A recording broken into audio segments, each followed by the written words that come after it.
December 1943. Deep in the frigid forests of the Ardennes, a German Feldwebel leaned against a frost-crusted tree, his breath fogging the cold morning air. Reports had reached his unit from the Eastern Front, whispers carried on the lips of prisoners and intercepted radio chatter. They spoke of America, a nation the Reich had long dismissed as soft, complacent, a land of easy living. And yet these reports described something utterly inconceivable: factories, vast as cities, churning out aircraft at a pace that made even the most seasoned German engineers shake their heads. He could barely picture it. Row upon row of massive hangars, smoke curling into the sky like rivers of industry. Inside, thousands of workers moved with synchronized precision, assembling fighters, bombers, and transport planes in a ballet of mechanized efficiency. The roar of machinery drowned out any notion of human limitation. Steel frames, engines, propellers, each element a testament to planning, discipline, and an unyielding belief in production as warfare. Even the Luftwaffe's most ambitious factories, hardened with years of expansion and innovation, seemed mere workshops compared to the scale unfolding across the Atlantic. By late 1943, the German High Command could no longer ignore the numbers. American aircraft production had exploded beyond expectation. The United States, once a quiet industrial giant, now produced more bombers in a month than Germany could muster in a year. And it wasn't just planes. Every component of modern warfare, engines, munitions, tires, radio systems, flowed from these factories with relentless speed. German officers murmured about the machine, but this was more than a machine. It was a living, breathing force, powered not just by steel, but by a population mobilized, a nation redefined for total war. Imagine the shock of a soldier who had spent years measuring success in tanks, artillery, and tactical ingenuity, only to confront a new reality. Victory could now hinge not on valor alone, but on the invisible hand of production. Each bomber descending over Europe carried more than explosives. It carried the weight of an industrial promise that Germany had never learned to counter. The psychological effect was immediate. Whispers of doubt crept into the ranks. Men who had prided themselves on discipline and strategy now questioned whether the war could ever be fought on equal terms. And yet, no single report captured the full magnitude. It was the stories of airmen and escaped laborers, of scouting officers who glimpsed the sprawling assembly lines that painted the clearest picture. Entire towns had been transformed into production hubs. Roofs of factories stretched beyond sight. Doors swung open to reveal wings the length of streets, fuselages moving like silent convoys, engines tested under the watchful eye of engineers whose hands never faltered. The Germans could not comprehend how a nation that seemed so distant, so detached from Europe's brutal winters and battlefields, could build such an unstoppable force. The contrast was stark. In the Reich, factories were still constrained by tradition, by shortages, by the grinding demands of a war on multiple fronts. Across the Atlantic, innovation had been scaled to industrial theater. Production lines were no longer merely assembly points. They were instruments of strategy, capable of delivering thousands of planes to theaters of combat, reshaping air power and redefining the very concept of technological dominance. The Feldwebel's mind raced. How had America, a country long underestimated, come to wield such colossal influence? He could almost hear the rhythmic pounding of hammers across the ocean, the hiss of hydraulics, the whir of presses forming metal into wings. It was a sound that heralded not merely machines, but the transformation of war itself. And yet, as awe turned to unease, a single question hung in the icy air. What hidden engine powered this colossus, and how did it begin? The answer lay buried in the very heart of a nation that had, almost overnight, rewritten the rules of industrial warfare. Across the Atlantic, the United States appeared a nation at peace, lulled by the rhythms of daily life and haunted by the lingering shadows of the Great Depression. Cities hummed with cautious recovery, factories creaked under limited capacity, and the military, though respected, was a shadow of Europe's mechanized war machine. The Army Air Corps numbered barely 1,800 aircraft, while the US as a whole produced a mere 12,800 planes that year. By contrast, Germany, emboldened and ruthless, cranked out tens of thousands, its Luftwaffe expanding into a formidable force that threatened to dominate the skies of a continent already on fire. Isolationism ran deep. Politicians, veterans and citizens alike warned against foreign entanglements. Wary of repeating the mistakes of the First World War, headlines debated neutrality acts, congressional hearings wrestled with budgets, and the majority of Americans measured the military in sense, not strategy. To most, Germany's rise was distant news, a European problem, a drama unfolding thousands of miles away. Yet beneath this calm, an awareness of vulnerability began to stir.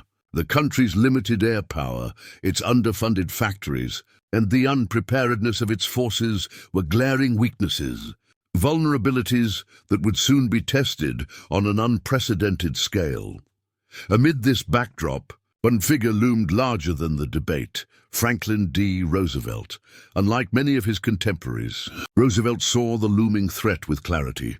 He understood that victory in the skies and on the seas would hinge not just on soldiers and pilots, but on the nation's ability to produce. Behind closed doors, he championed bold proposals, expanding aircraft production, modernizing factories, and tapping the latent potential of American industry. His vision was not merely defensive, it was transformative, an audacious gamble to awaken a sleeping giant. The machinery of change was slow at first, deliberate in design. Industrial pioneers emerged, men and women whose ingenuity and ambition would reshape the nation's war capacity. Engineers, metallurgists, and production managers studied the blueprints of efficiency, refining assembly lines to levels previously unimagined. Factories were redesigned, from the floor up, to accommodate mass production of aircraft components. Precision jigs, conveyor systems, and standardized parts were implemented with a speed and scale that would soon outstrip anything the Reich had anticipated.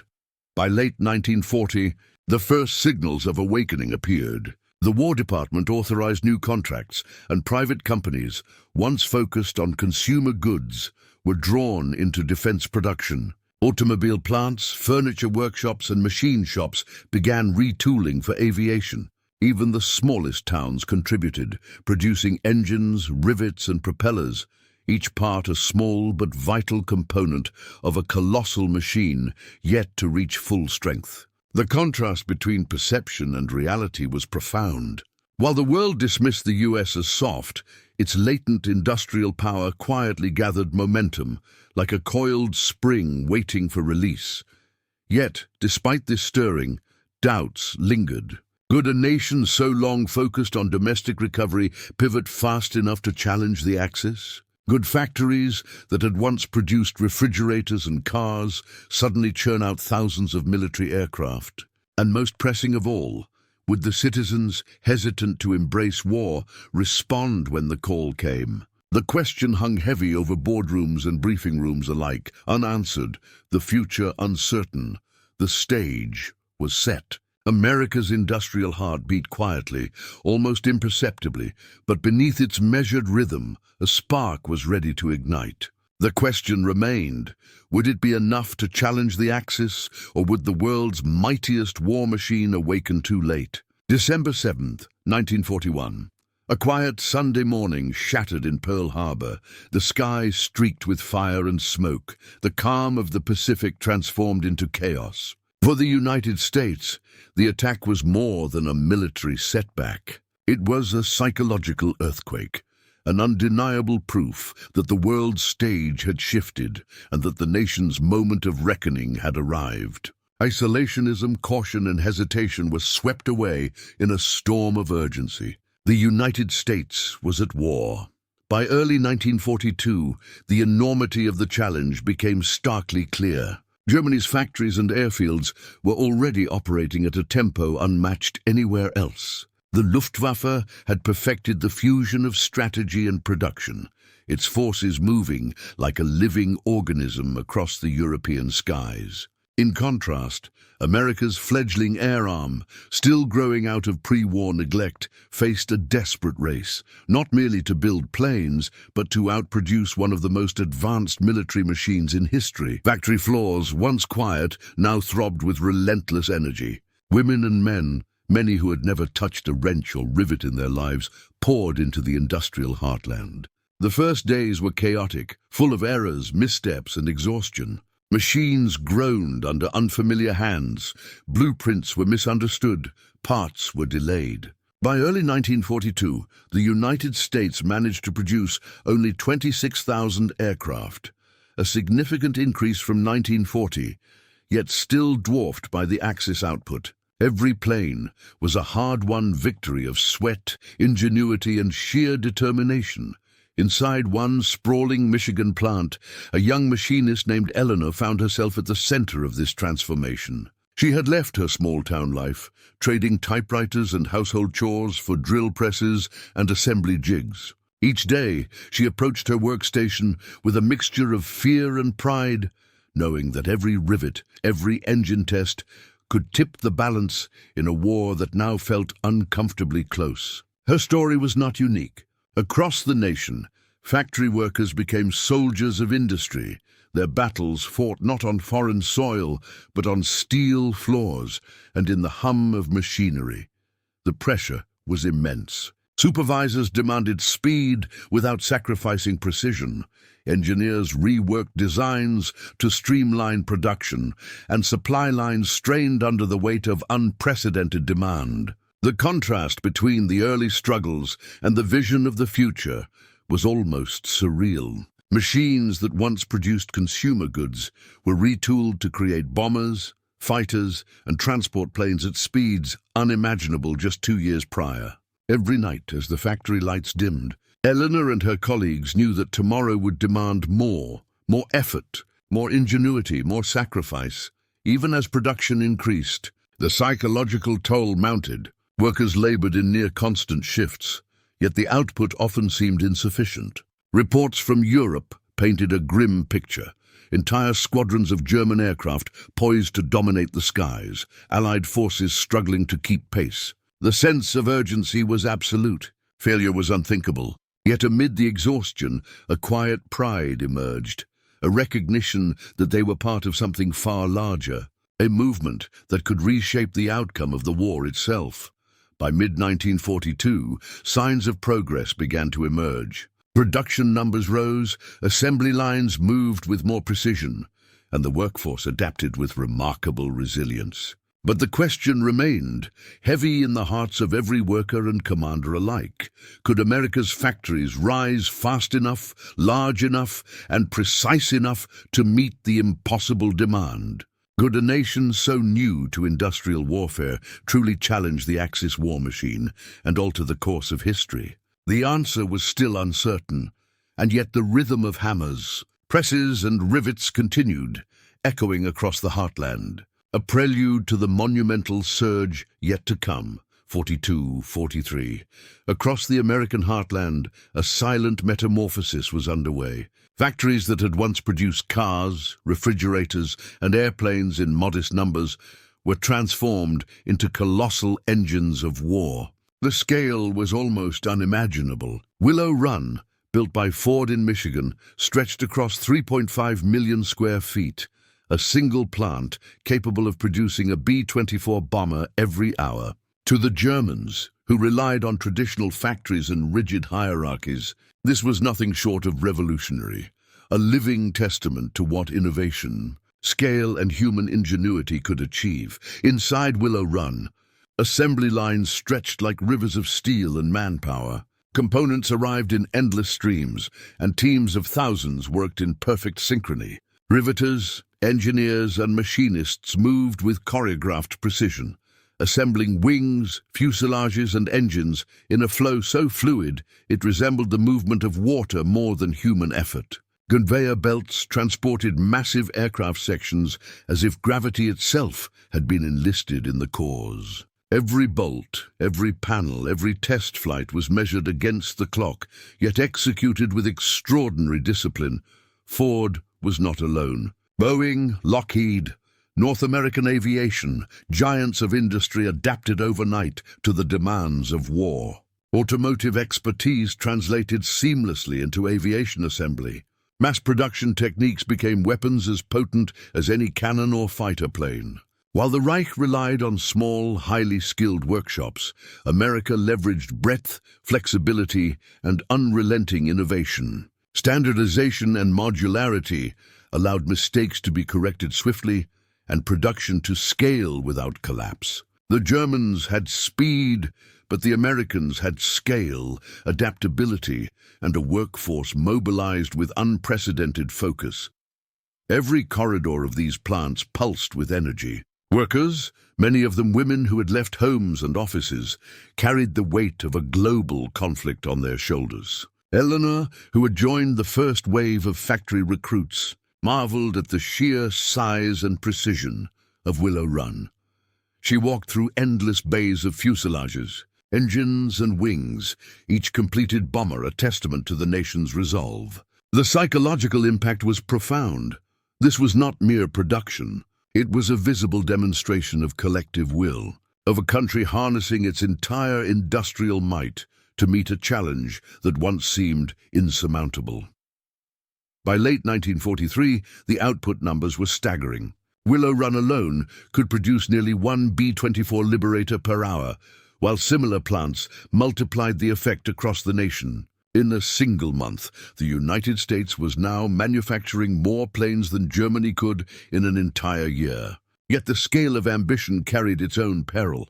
Coordination errors, material shortages, labor disputes, any of these could cripple an operation of such magnitude. For every success, there lingered the constant awareness that failure at this scale could be catastrophic, not just for a factory, but for the entire war effort. This was more than an industrial achievement. It was a psychological weapon. German intelligence, when glimpsing aerial photos of these sprawling complexes, was forced to confront a reality it had underestimated. The Americans were no longer merely catching up.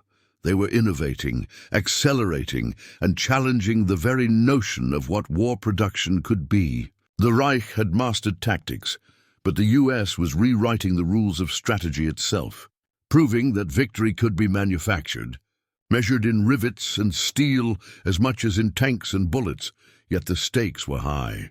Could this bold experiment, this unprecedented orchestration of manpower, machinery, and ingenuity, deliver the planes, the speed, the precision required to turn the tide of war? Or would it collapse under its own ambition, swallowed by the very scale that made it revolutionary? The answer remained uncertain, a suspenseful question echoing across the endless hangars and assembly lines, waiting to be answered by the relentless hum of production and the courage of those who labored within.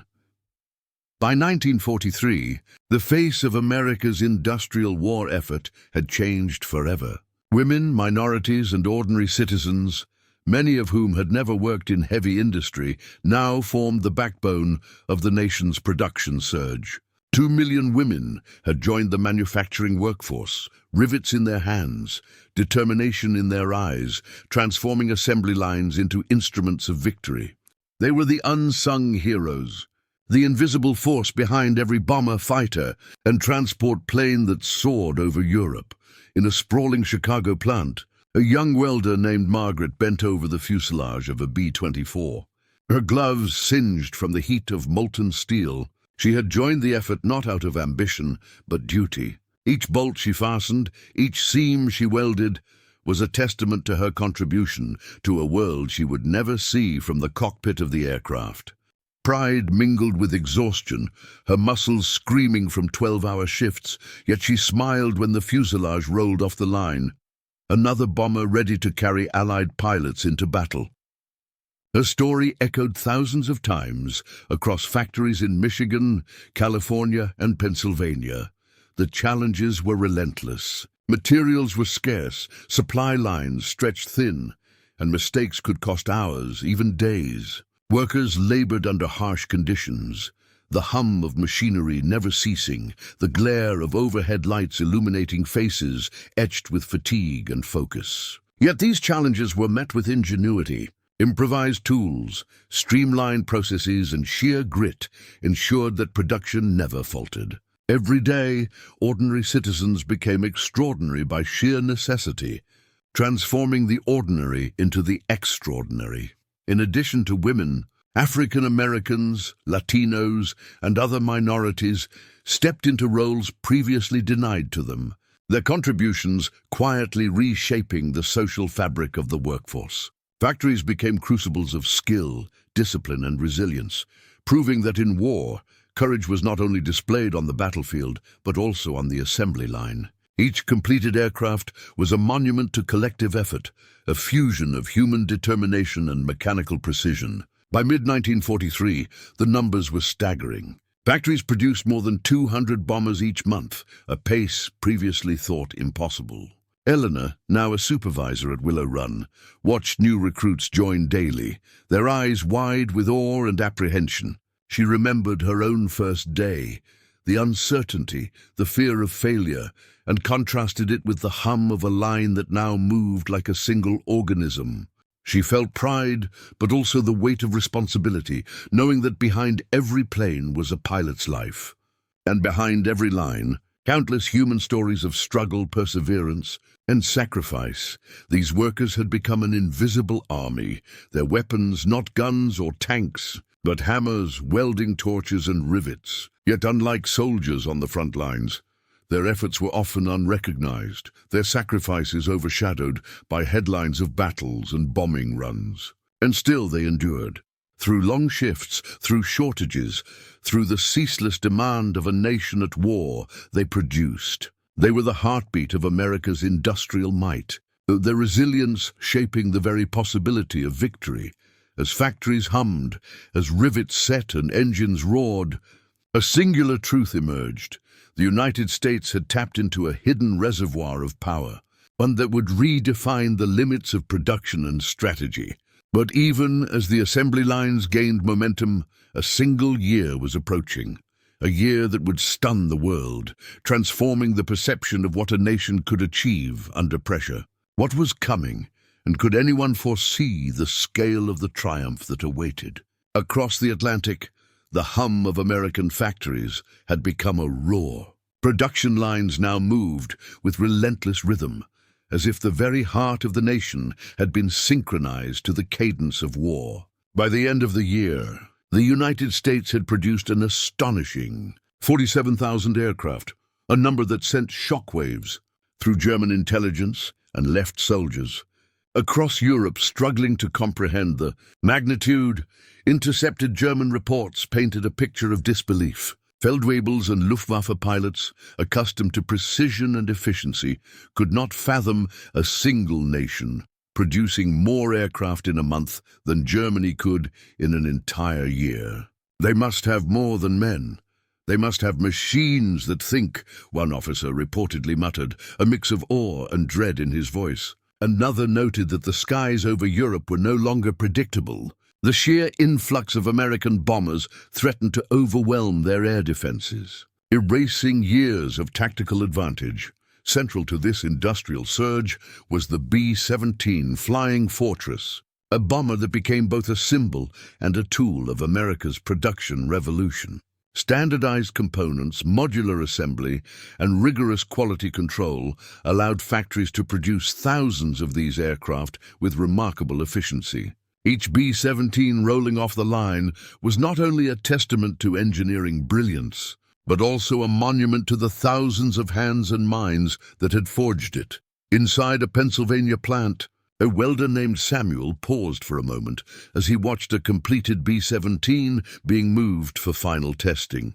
He ran his gloved hands along its fuselage, remembering the countless rivets he had set, the engines he had tested, the nights he had spent troubleshooting mechanical errors. "I wasn't just building a plane," he whispered almost to himself.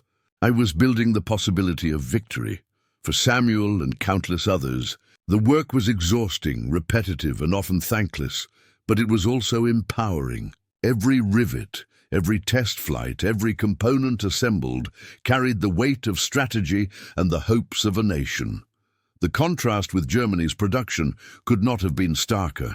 While American factories innovated, scaled, and adapted, the Luftwaffe grappled with shortages, sabotage, and the rigidities of a wartime economy stretched to its breaking point. Skilled labor was limited, raw materials scarce, and bombings by the Allies disrupted supply lines. Where American engineers had streamlined and standardized, German officers struggled to maintain quality while attempting to increase quantity. The imbalance grew with every passing month. Psychologically, the scale of production was as potent as the aircraft themselves. German soldiers, already weary from prolonged campaigns on multiple fronts, now faced the daunting knowledge that the skies above were being flooded with machines they could neither destroy nor predict. Each B-17, each fighter, each transport plane was a reminder of the industrial might they were up against, and of the growing inevitability that the tide of war was shifting. By late 1943, the impact was undeniable. Allied air operations, supported by the mass-produced fleet, began to strike deeper into enemy territory. Strategic bombing campaigns, once limited by scarce aircraft, now gained new intensity. German forces scrambled to adapt, but the flood of planes, born from American factories, had already set a new rhythm of war, one defined by relentless pressure and the unyielding presence of industrial power. Yet the question loomed over every production line and every bomber wing. How would this unprecedented flood of planes ultimately change the war's tide? Could sheer numbers, combined with precision and innovation, tip the balance irreversibly? Or would the Axis find ways to resist, adapt, and survive against a storm of American industry? The skies above Europe were no longer the exclusive domain of the Luftwaffe. Waves of American bombers, precise, relentless, and seemingly endless, carved paths over German factories, rail yards, and industrial hubs. The strategic bombing campaigns had begun in earnest, turning the industrial heart of the Reich into a battlefield without walls. One raid alone could dispatch over 1,200 bombers, a living flood of steel and fire stretching across the horizon, blotting out the sun, and leaving German defenses scrambling to respond. From the cockpit of a Messerschmitt Bf 109, Oberleutnant Klaus Weber had watched in disbelief as the sky filled with machines he could neither outgun nor outmaneuver. They came like a storm, he later recalled, voice tight with despair. Endless formations, wings stretching farther than the eye could see. Every sortie felt like a battle we were doomed to lose before it even began. For German pilots, the sheer scale of the Allied assault was more than tactical. It was psychological, a crushing weight that seeped into every decision and every maneuver. The factories that had seemed distant and abstract in 1942 were now tangible targets. Willow Run, Boeing, Lockheed. No American plant was untouchable, yet the Allies' mastery of production had rendered them almost invulnerable. Even when bombers fell or assembly lines were disrupted, the output never stalled. Replacements arrived faster than losses could be counted, a testament to the Industrial Revolution that had transformed the United States into a war machine of unprecedented scale. On the ground, German anti-aircraft batteries fired desperately into the sky, each explosion a fleeting attempt to slow a tide that refused to relent. Soldiers and civilians alike watched as formations of B-17s and B-24s passed overhead, their shadows long and ominous. The strategic effect was immediate. Critical factories suffered delays, transport lines faltered, and the Luftwaffe's ability to defend the Reich's industrial heart waned with every raid. Inside the American aircraft, crews understood their mission was about more than bombs. It was about proving that industrial power could translate into strategic dominance. Each raid, meticulously planned, executed with discipline honed by training and the knowledge of factories churning tirelessly behind them, reinforced the psychological edge over the enemy. Production had become strategy, numbers had become weapons, and the sky itself had turned into an arena of relentless pressure. Yet this triumph came at a cost. The missions were perilous. Crews faced flak, fighter interception, freezing altitudes, and the ever-present threat of mechanical failure. Losses mounted, lives were sacrificed, and the human toll weighed heavily on every squadron commander and every worker who had built the planes. The victory of scale and technology was inseparable from the courage and endurance of those who wielded it. By the close of 1943, the message was clear. Germany could no longer dominate the air. Allied air power had not just arrived.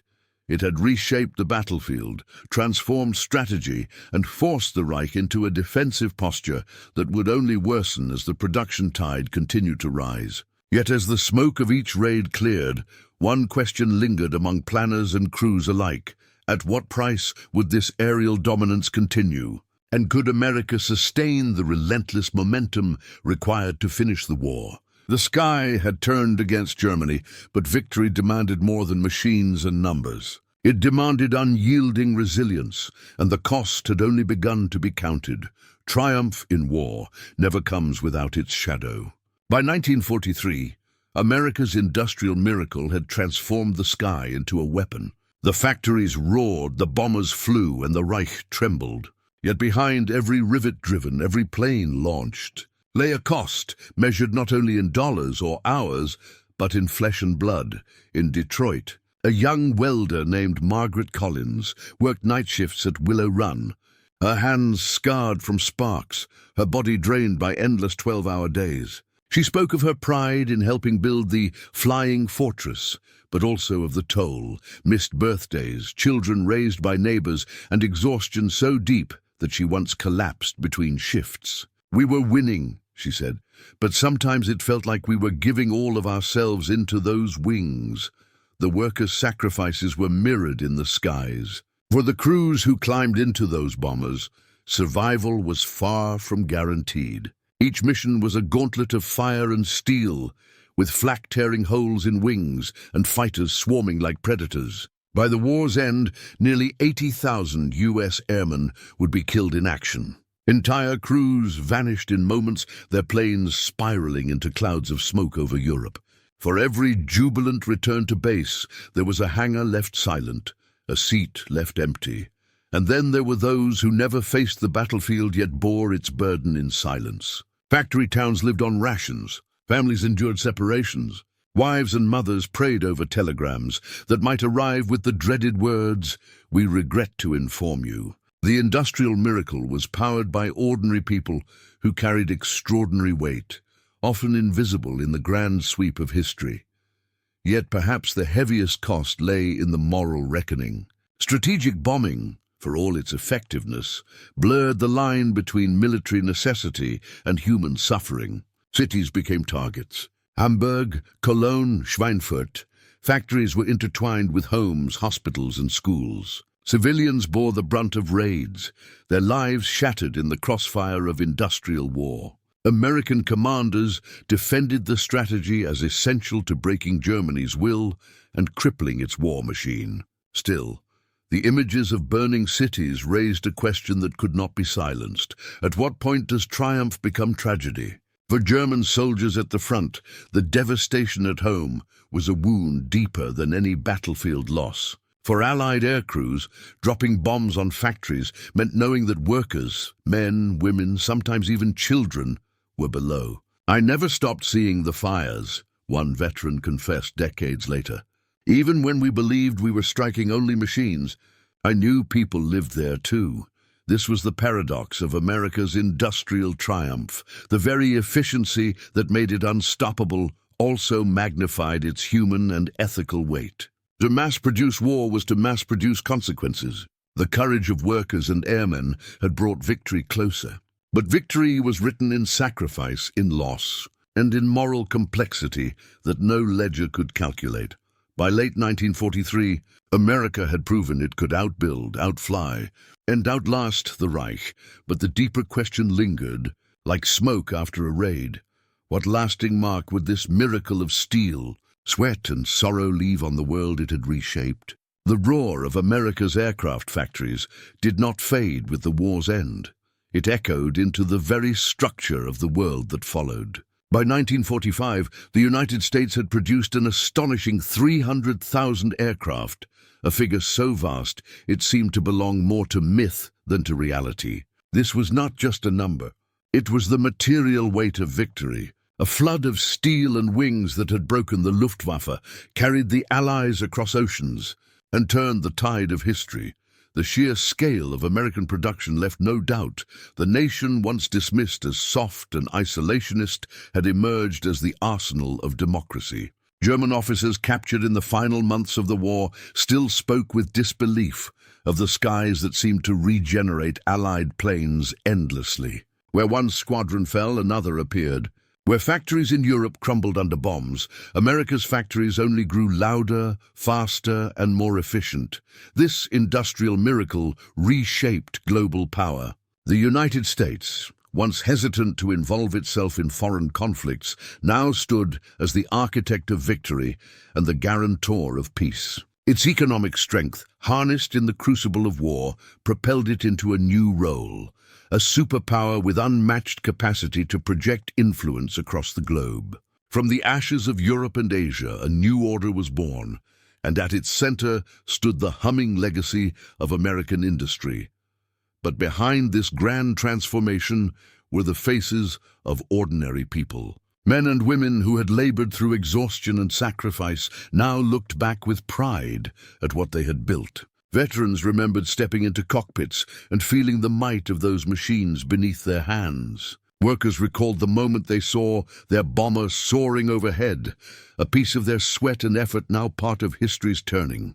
"I wasn't just making parts," one riveter said. "I was helping win a war. I was helping shape the world my children would live in." Innovation, too, left its permanent mark. Techniques pioneered in wartime factories, assembly line methods, mass production of complex machinery, integration of new materials, laid the foundation for the post-war boom. The same ingenuity that had turned car plants into bomber lines would soon fuel peacetime prosperity, automobiles, consumer goods, and eventually the technology race of the Cold War. The shadow of Willow Run stretched far beyond its walls, into the highways, suburbs, and industries of a transformed America. For the world at large, the skies no longer belonged to empires of the past. They had been claimed by the democracy that had outbuilt tyranny. Air power, once the Reich's proud advantage, had become the symbol of American dominance. From Berlin to Tokyo, the lesson was clear. In the modern age, wars would not only be fought on battlefields, but in the factories, the assembly lines, and the relentless innovation of industry. And yet, as the war closed and peace tentatively dawned, a question remained. Could this feat of unity, innovation, and sacrifice serve as more than a memory of war? Could the miracle of America's aircraft factories inspire not just destruction, but creation, fueling progress in science, technology, and the betterment of humanity? The world had changed forever. America had risen. But the deeper challenge was only beginning. What would this power build in peace? The year 1943 was more than a date in a war. It was a turning point in human history, when ordinary men and women built something so vast it reshaped the destiny of nations. In the factories of Detroit, in the hangars of Seattle, in the foundries of Pittsburgh, America proved that unity could achieve the impossible. The roar of those machines was not only the sound of victory, it was the echo of human determination, reverberating through the decades. What happened in 1943 was not simply industrial. It was psychological. It shattered the myth that democracy was weak, that free people could not organize themselves against tyranny. The Axis powers believed America's consumer culture had made it soft. Instead, it had made it strong. The skills of the marketplace became the skills of survival. Assembly lines, once meant for automobiles, were reborn as engines of war. Civilian workers became soldiers in spirit, armed not with rifles, but with rivet guns and welding torches. Today, when we face our own global challenges, whether technological rivalries, environmental crises, or unseen threats, the lesson of 1943 still speaks. Strength does not always begin with armies or weapons. It begins with resolve, with the choice of ordinary people to step forward, to contribute, to innovate, and to believe that their collective effort matters. The miracle of that year was not just in numbers, though the numbers still astonish. 47,000 planes in a single year. Entire fleets of bombers rolling off lines as easily as cars once had. It was in the spirit behind the numbers, the refusal to accept defeat, the insistence that free people, when united, could outbuild, outthink, and outlast any empire. Imagine the courage of a young woman, stepping into a factory for the first time, her hands blistered from riveting, her back aching from long shifts, yet her pride unshakable as she pointed skyward and whispered, "I helped build that." Imagine the immigrant worker, once struggling for a place in America, now forging steel that would defend his adopted home. Imagine the mechanic who watched a gleaming bomber take off, knowing some pilot's life depended on the bolts he had tightened with his own hands. Their story is not just history, it is inheritance. A reminder that greatness lies not only in generals or presidents, but in the millions of unnamed hands that labor in unity. The story of 1943 is a blueprint for resilience. When doubt surrounds us, when enemies seem overwhelming, when challenges look impossible, we remember that we have faced the impossible before and prevailed. The world of today is different, but the lesson is eternal. Innovation, courage, unity, these are the engines that turn crisis into triumph. These are the echoes of 1943.